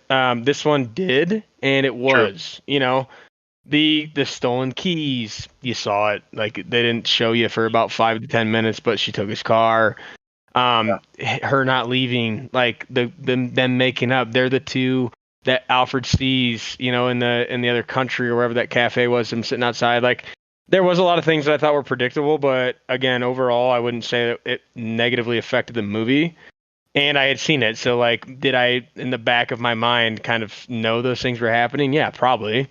But I think what would immediately counter myself, and the main counterpoint to myself, was the fact that when Tate ended up being the girl climbing out of the pit, I totally forgot that was even a thing.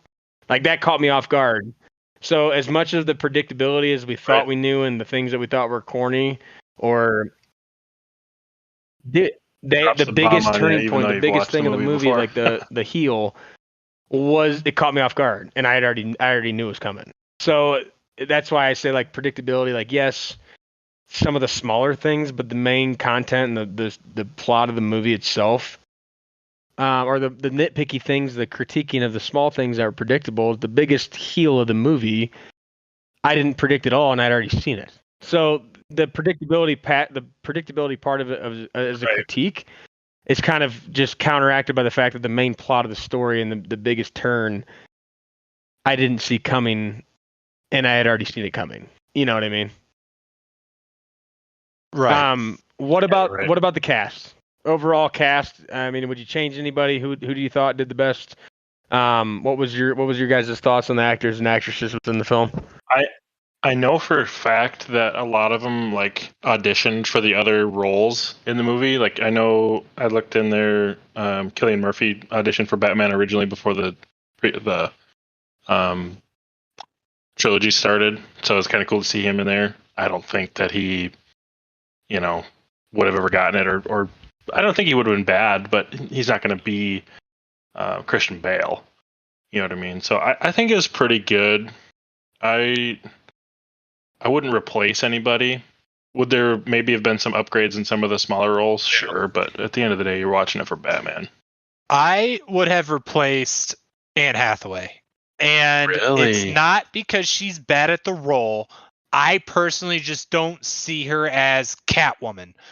But with that said, nailing a Catwoman actress is so incredibly hard because of how how difficult the character is, to where I don't know if anyone actually could be. Again, like, I'm relating this to the comics, but Anne Hathaway doesn't scratch that itch for me to where, oh yeah, that's definitely fucking Catwoman.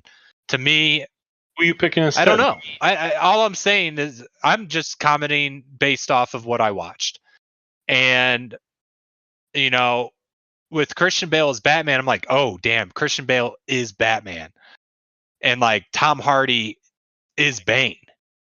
But for me to be like, oh dude, Anne Hathaway is Catwoman. She just doesn't fit that category with the characters. I agree to the point of the Christian Bale is Batman, Tom Hardy is Bane. I thought Anne Hathaway had the best performance out of anybody in the movie. I thought her acting. I'm agreeing with you. I go back to one of the scenes where she's playing Daggett in the cafe or the restaurant, and the people start barging in that she called the cops and she had the phone and she starts screaming. Like, I thought Anne Hathaway outacted everybody in the movie. Like, not even close. Those were good scenes. I will give you that. I think Bane was the best character in the movie, the most memorable character, because Batman kind of transcends just this movie. It's Christian Bale is Batman in like all the movies he's been in. He's done an incredible job. But this movie in particular, I thought Bane was an incredible character. I thought Tom Hardy did a good job, and Bane, the character, the make-believe fictional character, I thought was the best character in the movie. But I thought Anne Hathaway, far and beyond, was the best acting performance within the film. I'm with you. And I was looking through the rest of my notes. I think we did a pretty good job of kind of filling in the little like you're saying, cameos and little fun facts. I went through, I think, majority of mine. I don't have anything as far as fun items, but for a serious movie, there was a lot of really cool pieces of like things in not necessarily theater, but in movies and in screenplays that we all kind of saw and were like, oh, this is a cool piece of it. So I think for a long movie, and so many people that those 2 hours and 40 minutes just reading that, you're gone. Like, I'm not watching that, yeah. But no, yeah, overall it was pretty quick. But I guess final thoughts, guys. One word. It's tough for a long film like that, but if you had to rank it in one word and talk about it, what would be the go-to word for you guys in terms of thoughts on the film? I'm leaning towards. I don't know what I used for the last one. I don't think it's going to be this one. I don't want to repeat it. I'm thinking the word epic. The first word that came to mind for me was nostalgic. It is the third movie. It was from 2012. I do remember seeing it in theaters. So to rewatch it and to hit those notes of, while it's not as good as, Batman and Joker or the, Dark Knight, the first Dark Knight movie, I think that it really holds its own in its own kind of category of like script acting. So to come back to it and watch it was, it was nostalgic to be like, oh yeah, dude, Christian Bale, Tom Hardy, because they really nailed those characters. Mine would probably be badass. And if that's not one word, we can hyphenate it because you think about Bane and what Tom Hardy did to just get that built and put into that character and his character in itself in the movie was badass. I mean, Batman, Christian Bale ending the trilogy series of being who we identify as Batman. They could make 25 more throughout the rest of our lives, and my Batman would still be Christian Bale.